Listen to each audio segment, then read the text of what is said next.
Ining DigiCast Negros 10, ang nagapanguna nga balita sa Negros Island region ng amon idulong sa inyo. Kagyari ng top story subong adlaw, Marso 13.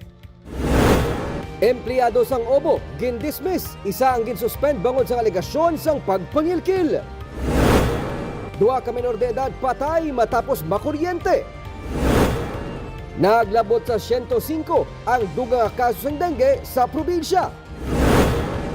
Bulkan Kanlaon, nagbugas ang abo kahapon sang halos isa ka oras.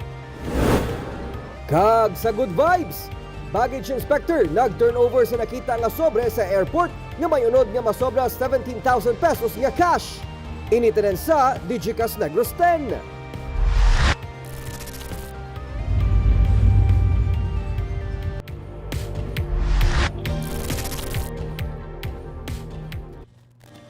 Sa number 10, Bulkan Kanlaon nagbugas ang abo kahapon sang halos isa ka oras. Isa ka beses nga nagbugas ang abong Bulkan Kanlaon kahapon base sa 24-hour monitoring sang Philippine Institute of Volcanology and Seismology. Ang pagbugas ng bulkan naglawig humalin 3:26 tubtob 4:24 sang hapon kahapon ukon 58 ka minutos ang kalawigon. May 21 man ka mga volcanic earthquakes nga na-monitor sa bulkan. 2,930 katonelada sang asupre ang ginbuga sang bulkan kahapon kag naglabot sa 150 ka metros ang kataason sang aso gikan sa baba sang bulkan. Nagpabilin sa gihapon sa alert level 3 ang Bulkan Kanlaon. May ground deformation sa gihapon ang bulkan. Ginabisuhan ang publiko nga posible sa gihapon ang gulping nga paglupok sa bulkan, pag-inig sang lava, pagbuga sang abo. Pyroclastic density current o kon PDC, rockfall kag pagbaha sang lahar o kun may pabaskog sang pag-ulan.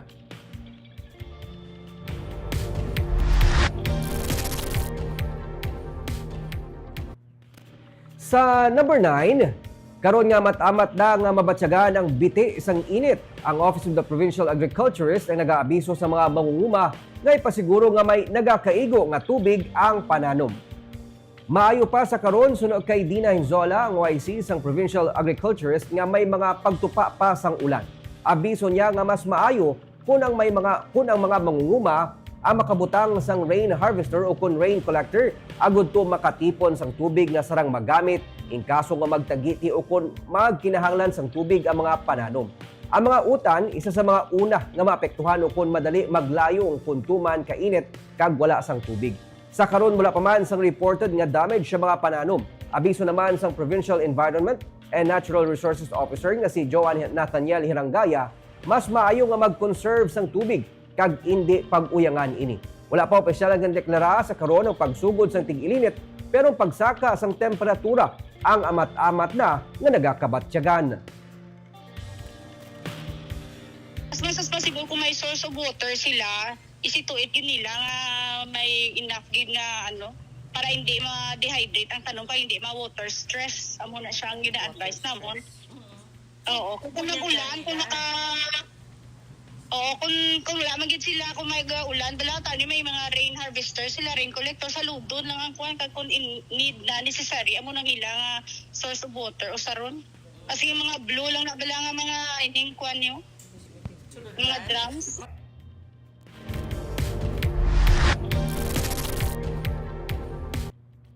Sa number 8, Sugar Regulatory Administration ang nagtala na sang 7 million pesos nga pondo para matunan ang sugar consumption sang pungsod. Tuyo sang Sugar Regulatory Administration nga makatukod sang basihan sa pagpatuman sa mga pulisa nga makabulig sa pagpasanyog kag mas mapangapinan ang sugar industry. Gani paagi sa research study angot sa sugar consumption sang pungsod, ginapaabot nila nga ma-update ang pagtuon nga natigayon sang 2016 kag mapatod ang ginakonsumo nga sweeteners sang local market. Sa sini nga pamaagi ginalauma ni SRA Administrator Luis Pablo Azcona nga mabuligan ang ahensya kag iban pa nga mga line agency sa pagpatuman sa mga pagsulundan.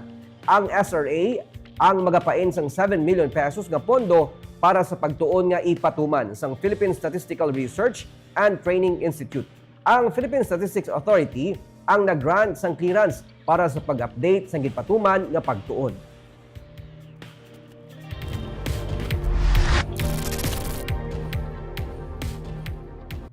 Sa number 7, Bangkay isang NPA nga napatay sa encounter sa Cadiz ang gindulong na sa iya pamilya sa Barangay Banago sa Bacolod. Gin-turnover na sang 79th Infantry Battalion ang bangkay sang leader sa nabilin nga puwersa sang New People's Army nga si Hans Ponteras sa iya pamilya sa Purok Langis sa Barangay Banago sa Bacolod City. Si Ponteras ang Regional Front Secretary kag Finance Officer sang Regional Taxation Implementing Group. Isa siya sa duwa ka mga napatay sa encounter sa Barangay Kaduaan sa Cadiz City sang weekend. Una na nga nakuha sang bangkay o kung nakuha ang bangkay ni Marisa Pobresa sang iya pamilya kagin pauli sa Kabangkalan City. Sa report sang 79th IB may nagkalakuha man sa duwa ka mga matagas nga kalibre sang armas kag mga bala pati na mga subversibo nga mga dokumento.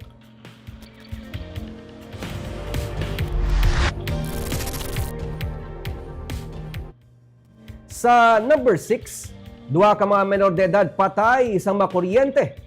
Napatay ang 15 kag 13 anyos nga mag-ulutod matapos nga makuryente sa Purok Ipil-Ipil sa Barangay Suba sa Bayawan City, Negros Oriental kahapon nga adlaw. Ang 15 anyos, isa ka babae nga grade 7, samtang ang manghud nga lalaki, grade 5 student. Sa inisyal nga impormasyon gikan sa PNP, papauli ng duwa gikan sa eskwelahan sang na-slide ang 15 anyos kag nahikapan ang live wire sa higad sang dalan.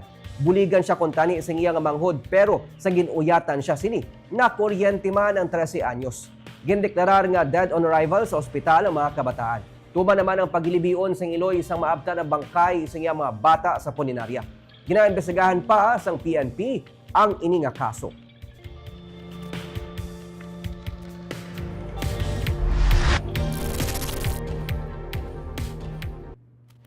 Sa number 5, underground cabling projects ng Negros Power ang pagasuguran sini nga Marso. Nagsapol na kay ang katapos ng Committee on Energy sang Konseho pod sa tagdumalahan sang Negros Power kag Telecommunications Company agud maplastar ang mga tikang sa pagsugod sang underground cabling system project sa Dalan Lacson sini nga Marso. Ang Negros Power ang nagpain sang 79 million pesos para sa construction sang kapin 1 kilometro nga underground cabling system nga magasugod halin sa 15th Lacson Street hasta na sa Banga Ramos. Ang proyekto ang ginalauman magahatag kasulbaran sa problema angot sa mga spaghetti wires o kung mga nagalinaylay nga kable sang kuryente nga magluwas nga malaway tanabon naghatag pa sang peligro sa mga nagalinabay nga motorista sa dalan. Ginsiling ni Engineer Lionel Tambanillo, ang spokesperson sang Negros Power, ginapaabot nila ang kooperasyon sa mga telco kag pati na cable companies nga mo magarenta sa paggamit sang underground cabling system para sa ila separado nga mga linya sang kable. Ang aton nga timeline for the start ng construction is this March, first quarter of 2025, and supposedly that will be completed before the Mascara, September. That's the target. May separate sir nga nga project ang city. I guess may ara naman ongoing subo ang proposed ordinance nga city ma-initiate sa underground cabling. May effect sa project niya? Yes, mayara na sir. And I think why pa man na humangid ng ordinance and subject pa sa I think sa hearing sa atong sanggunian, and we'll look for the final ng version sang resolution kag ang ordinance once approved. But this is pertains to ini ang pag clear sa mga overhead lines within the Bacolod City.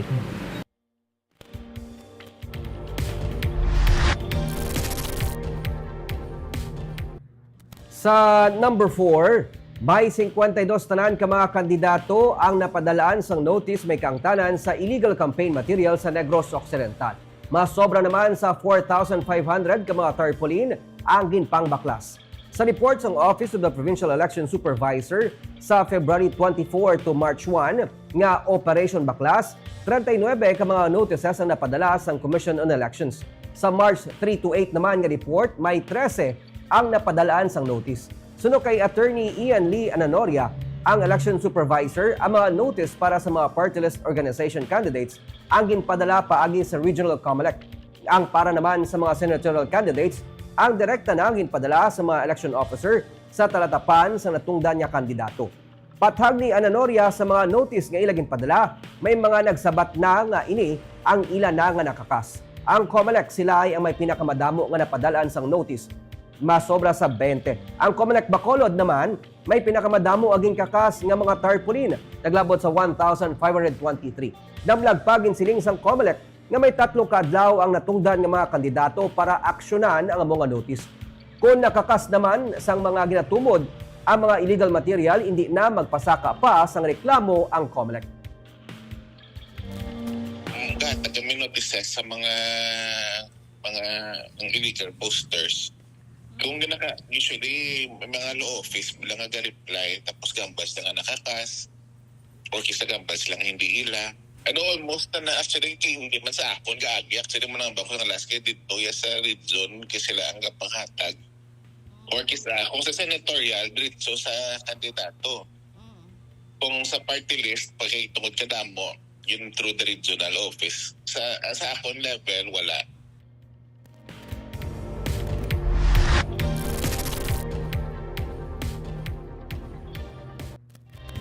Sa number 3, Roro Port ginatun-an nga matukod sa ginakaayo nga puerto sa Himamaylan City. Pagi sa duga nga 80 million pesos nga pondo gikan sa Philippine Ports Authority, ginalauman ni Himamaylan City Mayor Raymond Tongson nga matapos kag maging operational na ang construction kag rehabilitation sang City Port sa Barangay Agisan sa Banasob pa nga mga binulan. Gani karon pa lang ginatun-an na sang alkalde ang posibilidad sang pag-operate sang Roro vessel nga pwede magbiyahe halin sa Negros patabok sa Panay. Gindugang sang alkalde nga paagi sa bulig sang PPA natigayon nga nakakinot sang pondo ang syudad nga sarang ma-reallocate para sa dugang nga mga proyekto sang LGU. Ang syudad ang naghulam sang 450 million pesos gikan sa bangko para ma-rehabilitate ang puerto gamit ang ginpamakal nga mga equipment kag dredgers. Ginapaabot sang syudad ang dako nga epekto sa ekonomiya sa pag-operate sa puerto dungan sa natalana man nga pag-develop sang airport sa Kabangkalan City. Right now, ongoing na gidya ang implementation sang construction sang kag-rehab sang port sang Himamaylan using the PPA funds, Philippine Ports Authority. Ang target nila is within this year matapos ang project, rowable na ni ang ining port, no? So galing is just a question kung sa diin ta transaction roro, no? Pero ang punto ya sina ready to receive na ning roro ang extension nga design. Kag mas of course nag-deeper pa ang depth nga gina-target sang sini nga expansion. So mas damo pagig kita sa mga barges nga ginapaabot after the finalization of that construction.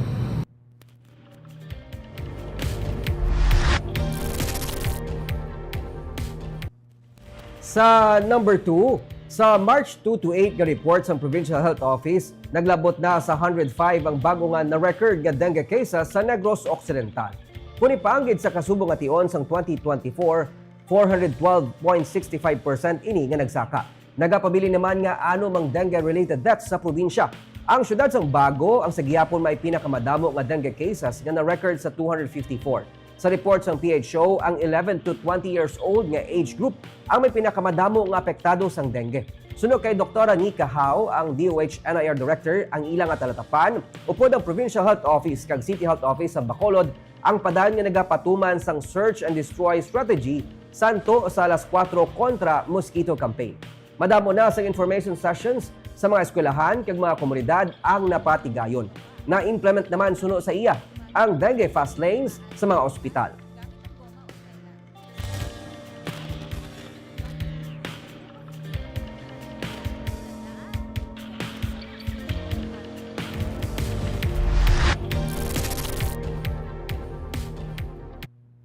Kag sa numero 1 sa mga balita sa Negros Subong adlaw, empleyado sang OBO ang gindismiss. Isa pagid ang ginsuspend sa sulod sang 6 kabulan bangod sang ginaligar pagpangilkil. Yari ang report.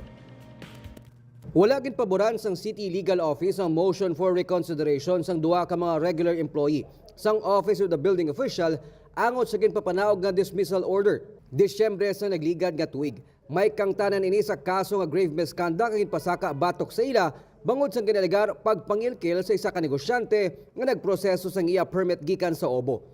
Ginsiling ni Secretary to the Mayor Jose Martigo, nagligad lang nga Pebrero 13 sa ginserbeng dismissal order sa ginreklamo nga building inspector kag ang 9-month suspension kontra sa engineer nga iya nakaupod. Inspector ni siya, under gidya sa OBO, kag ang isaya is a personnel from the city engineer's office nga gin-assign lang da sa OBO. So duwa ni sila ang ginpasakaan formal charge kag duwa man ni sila ang earlier ginpapanaugan sang decision nga dismissal. So ang inspector under sa OBO gin-sustain ang decision nga dismissal from service, while ang isa ka upod niya nga engineer gin-downgrade lang ang penalty from dismissal, gin-downgrade siya to 9 months suspension from work. Nagwa sa investigasyon sang City Legal Office nga ang duwa ka mga nagserbe building inspectors ang nakuhaan sang CCTV video nga nagabaton sang kwarta gikan sa tagreklamo nga negosyante. Una nga napalabot sa isugid kay Mayor ang reklamo gintagan atensyon sang City Legal Office. Ini nga decision can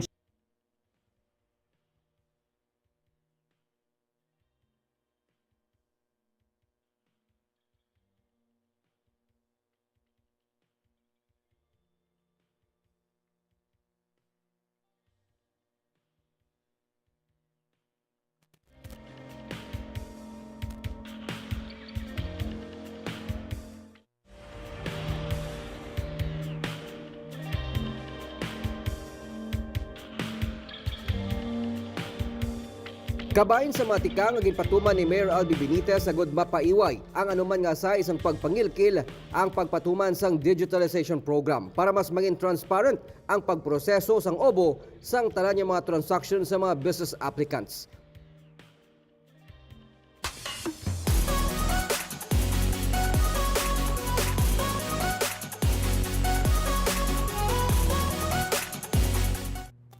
Kag sa good vibes, isa ka baggage inspector nag-turnover sa nakita nga sobre sa airport nga may unod nga masobra sa 17,000 pesos nga cash. Nakitaan sa naga-duty nga baggage inspector sa Bacolod Silay Airport nga si Bombem Medel kay alas 4:50 sang kaagahon ang isa ka puti nga envelope nga may unod nga cash nga nabilin sa X-ray initial checkpoint. Ang amo nga sobrang nagaunod sang 17,800 pesos nga cash. Gintinguhan nila nga makita ang tag-iya sa amo nga sobre pinagi sa CCTV apang napaslawan sila nga malocate siya sa airport. Gani nagdesisyon sila nga i-turn over na lamang ini sa Kaap Lost and Found Terminal Supervisor. Sa tag-iya sa amo nga item mahimo lamang makig-angot sa Kaap office sang Bacolod Silay Airport.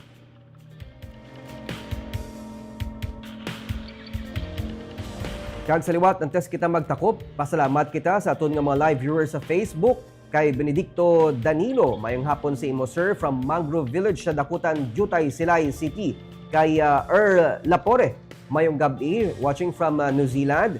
Marvy Aquino from Silay, sang Centerville 2. Kay Jobea Janala, mayong hapon sa imo ma'am. Kag subuman kay Gloria Batige, kay JQ Lapore, kay Sir Lester Chip, Jocelyn Loquero, Jimaima Danoka sang Japan, kay Sir Harty Napano. Nagapa-shoutout gino sa iyang mga anak sila Sanday Gideon kag Hope sang Pandan, Pontevedra. Jessery Hevero, watching from Sarait sa Himamaylan, nagapa-shoutout sa duwa nila ka kilala. Kay Sir Romy Jessem. Kag amuyad to ang top stories of the day, tubtubwas, ako si Nico Delfin.